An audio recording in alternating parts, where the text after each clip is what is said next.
We uploaded this video that has been made by the YouTube channel AJ Plus almost a year ago because we want more people to be informed about the conflict between Palestine and Israel and who was the reason behind it. This will get a part of the truth to come out, and people will get a better idea about what's going on. Now let's watch the video. On November 2nd, 1917, Britain's Foreign Secretary Arthur Balfour wrote a letter that would set off a conflict still being fought more than 100 years later. His Majesty's government view with favour the establishment in Palestine of a national home for the Jewish people and will use their best endeavours to facilitate the achievement of this object. When Balfour wrote of his government's intent to create a Jewish homeland in Palestine, 90% of the people living there were not Jewish. Just 31 years later, most of them were gone. כמה אתה חושב אנשים הרגת ככה? לא ספרתי. אני לא יכול לדעת בחיי. היה לי מקלע עם 250 כדורים. This is the story of the British promise that led to the destruction of Palestine and the creation of the State of Israel.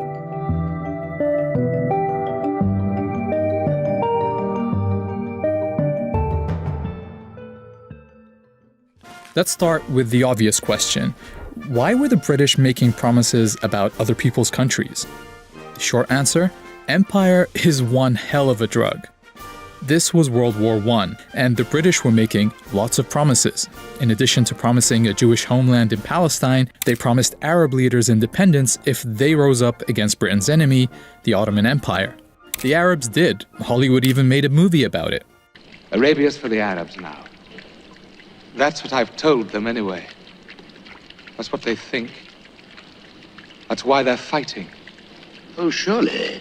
A month after Balfour's letter, British troops took Palestine, ending 400 years of Ottoman rule. The people who lived there were Arabs, mostly Muslims, but there were Christian and Jewish minorities too. There was also a tiny number of European Jews who in the late 1800s had started building small colonies there. At a time when many Jews were suffering horrific persecution in Europe, they felt Palestine could be an escape.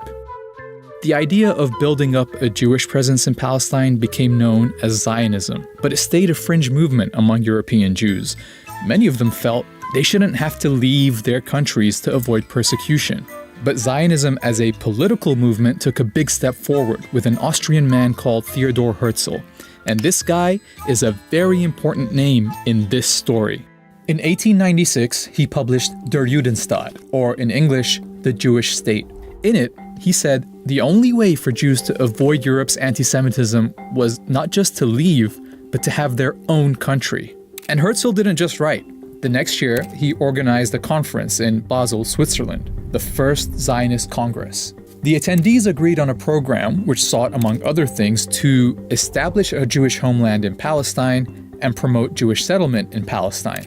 From here on out, the Zionist movement became very active, setting up funds to promote Jewish immigration to Palestine, companies to buy land there, and recruiting representatives to advocate for their cause with different governments.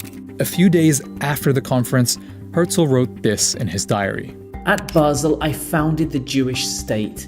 In 5 years perhaps, and certainly in 50 years, everyone will perceive it.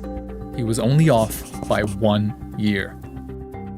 Okay, so that is a lot of history, but it's important because the Zionist movement is a critical part of the story going forward. Especially after it found a friend in the British government, where a lot of high-ranking officials supported Zionism, sometimes for unexpected reasons. Prime Minister Lloyd George, for example, was a Christian zealot who believed gathering the Jewish people in Palestine would bring Jesus Christ back to earth. Others, like Balfour, believed that getting the Jewish people out of Europe and into their own country would be a good thing. Herzl was pretty visionary when he wrote that the anti-Semitic nations will become our allies. Meanwhile, the Zionists assured Britain that their future country would be a reliable ally.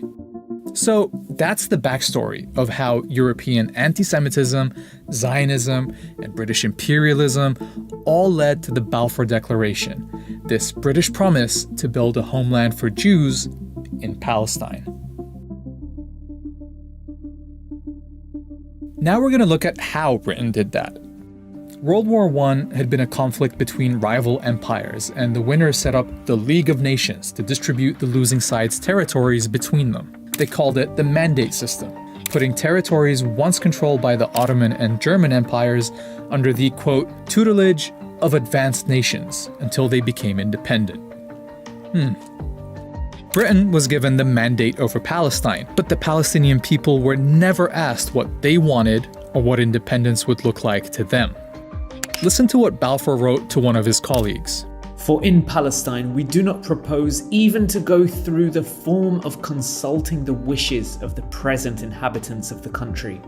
Instead, it was the Zionists who were consulted about what their vision for Palestine was, and so the mandate ended up incorporating not just the Balfour Declaration, but several clauses requiring Britain to ensure the establishment of a Jewish home in Palestine. British rule was very accommodating to the Zionist project. The Jewish community in Palestine grew with big waves of immigration. They had their own schools and factories and even their own militia, the Haganah, and they were led by the Polish-born David Ben-Gurion, the leader of their representative body, the Jewish Agency. To the Palestinians, it was clear that Britain wasn't delivering them independence. It was delivering their country to other people. In 1936, they went on strike. British forces tried to break the strike with arrests, torture, mass punishment, and executions. Leaders were exiled, weapons confiscated, and houses blown up. Palestinian fighters attacked British and Jewish targets, while British and Haganah forces would carry out joint raids on Palestinian villages. Something had to change. The British government sent a commission called the Peel Commission to figure it out, but their proposed solution was typical. Just draw another British line on the map, divide the country, give this part to the Jews and this part to the Palestinians, and make that part of Transjordan next door. Oh, and because the Palestinians were a majority in the country, 250,000 of them would have to be removed by force to make the Jewish state viable. Remember, these were the proposals that were meant to calm things down. Spoiler, they didn't. Instead, the revolt continued until 1939, by which time about 10% of Palestine's adult male population had either been killed, injured, arrested, or exiled. The British government really needed a solution. So, here comes another report. The Commission is studying the 20-year-old Jewish settlements in British-mandated Palestine. The 1939 White Paper created a conflict between the British and the Zionists for the first time, because it rejected partition and said the solution was for Palestine to gain independence within 10 years, with everyone living there sharing it together. Crucially, it also imposed severe limits on Jewish land purchases and immigration. To the Zionists, this felt like a betrayal.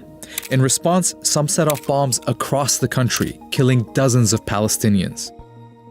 But soon, everyone was distracted by something much bigger.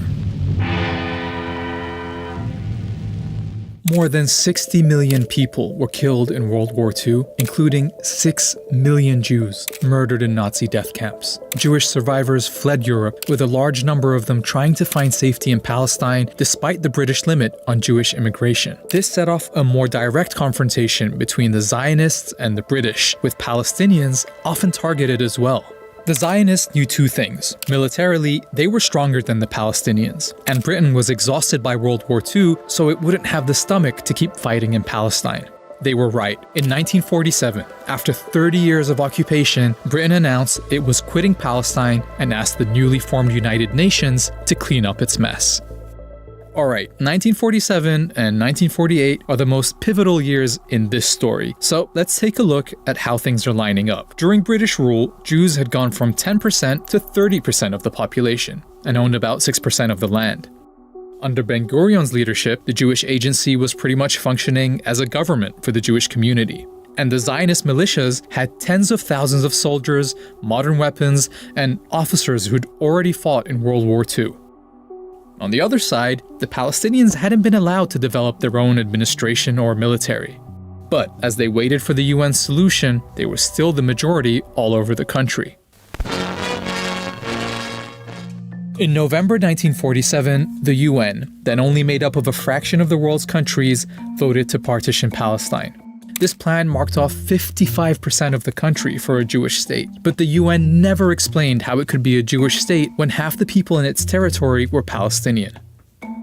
To nobody's surprise, Palestinians, and in fact all Arabs, rejected the UN's plan. Ben-Gurion and the Zionist leadership accepted, but they saw an opportunity. With the British on the way out, the Zionists knew they would have the strongest military in Palestine. Their forces were instructed to seize more territory than they'd been awarded by the UN, and to do what was necessary to reduce the number of Palestinians in it.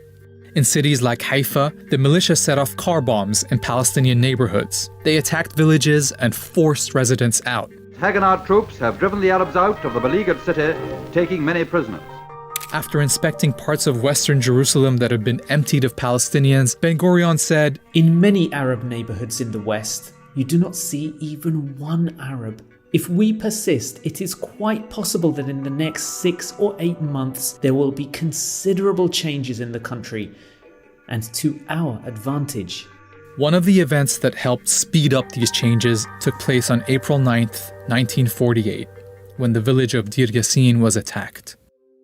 A British government report to the United Nations describes the scene. 250 people were killed in circumstances of great savagery. Women and children were stripped, lined up, photographed, and then slaughtered by automatic firing. The story of what happened at Deir Yassin set off panic all over the country. As news spread, people fled, fearing they would be next. Historians have recorded dozens of similar massacres during this period. Each time, they would result in entire communities fleeing. תמיד הייתה הוראה, והייתה הוראה של בן-גוריון, לגרש את האנשים משם. כבשנו את המקום, טרקטורים חרשו את המקום. חרשו. לא נשאר זכר של כפר. למה? לא רצו שתהיה, לא חזרה ולא זכר של המקום. By the time Britain ended its mandate on May 15th, 1948, 250,000 Palestinians had fled. The night before, David Ben-Gurion announced the founding of the State of Israel, with himself as its first prime minister. He was standing under a giant portrait of Herzl, 51 years after Herzl had predicted this very moment. The Zionist militias came together as the newly formed Israel Defense Forces, but the fighting wasn't over. With the British out of the way, soldiers from several Arab countries entered Palestine. But the Israeli army was better equipped, better organized, and unlike the Arab armies, had a unified command and backing from several European countries. Israeli forces pushed into places that the UN had assigned to the Palestinian state, like the towns of Lidda and Ramle. 50,000 people were forced to flee from there, many on foot, in what became known as the Lidda Death March. After being emptied, the towns were given Hebrew names, Lod and Ramla. Like in many other emptied towns, the buildings and homes were taken over by the new Israeli state and given to Jews. By the time the UN secured an armistice, 3/4 of the Palestinian people had become refugees. In Arabic, they call this the Nakba, literally the catastrophe. The new state of Israel made up 78% of what had been Palestine. The remaining parts were annexed by Jordan or taken over by Egypt. A year later, the UN passed a resolution calling for all Palestinian refugees to be allowed to return home. They never have been. Palestine had been erased. In the decades since, attempts to resolve this conflict have again tried to partition the land. With each successive attempt, the territory offered to Palestinians in their historic homeland shrinks even more. Ironically, Israel is still struggling to maintain the population advantage it gained in 1948 when it forced all those people out, because in 1967, it occupied the West Bank and Gaza, bringing all the Palestinians living there under its rule. And so today, the population of Jews and non-Jews in this land is roughly equal. But those living under occupation have no rights, no citizenship, and no prospect of independence. The Nakba-era tactics of settlement, home demolitions, and expulsion are still used against them. Nakba, Nakba, no! We want Nakba, Nakba, no! Israel has taken the land but wants nothing to do with the millions under its rule. International, Israeli, and Palestinian human rights groups say this system is a form of apartheid. To see if that's an accurate description of Israel more than 100 years after Balfour's Promise, watch this video here.